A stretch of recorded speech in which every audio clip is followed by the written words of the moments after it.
Hi అండి. అందరికీ good morning. అందరూ ఎలా ఉన్నారు? ఇవాళ నైబర్స్ గురించి చెప్పాలనుకుంటున్నానండి. నైబర్స్ ఇప్పుడు ఎలా ఉన్నారంటే, ఎంతసేపు ఎదురింట్లో ఏం జరుగుతుంది, పక్కింట్లో ఏం జరుగుతుంది అని ఆరాటపడిపోతున్నారే గానీ, మన ఇంట్లో ఏం జరుగుతుందని ఆలోచించటం లేదండి. పెద్దవాళ్ళు ఒక మాట చెప్పారనుకుంటా అండి. ఎవరైనా సరే, ఒక వేలు నీ ఇంటి వైపు చూపిస్తే, మిగతా 4 వేళ్ళు నా ఇంటి వైపే చూపిస్తాయి. అదెందుకు తెలుసుకోలేకపోతున్నారు మీరందరూ? ఎంతసేపు ఎదిరింట్లో వాళ్ళ గురించి, వాళ్ళలా, వీళ్ళిలా మనకెందుకండి?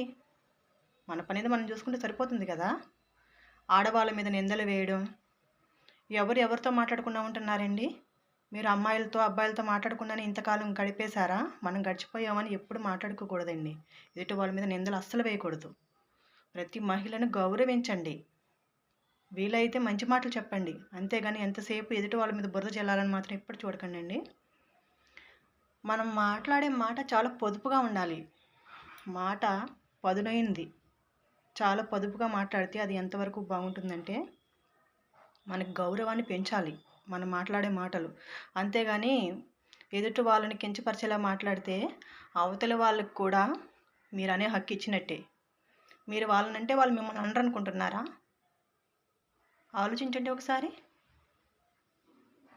నేను మాత్రం ఒకటి చెప్తున్నానండి.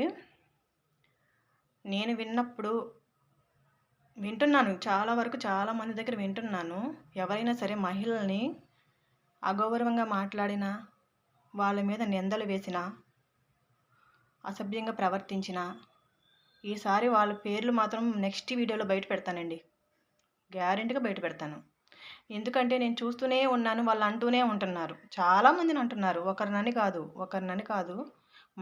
మన గురించి ముందు మనం ఆలోచించుకోవాలి. ఎదుటి వాళ్ళని అనాలి. అంతేగాని మనం గడిచిపోయామని చెప్పి ఎదుటి వాళ్ళ మీద నిందలు వేయడం కరెక్ట్ కాదండి. చిన్నవాళ్ళైనా సరే, పెద్దవాళ్ళైనా సరే. మగవాళ్ళతో ఆడవాళ్ళు, ఆడవాళ్ళతో మగవాళ్ళు మాట్లాడుకోకుండానే ఉన్నారా మీరు? ఆలోచించండి ఒకసారి. ఈసారి మాత్రం అలా అంటే వీడియోస్లో మీ పేర్లు బయటకు వస్తాయండి.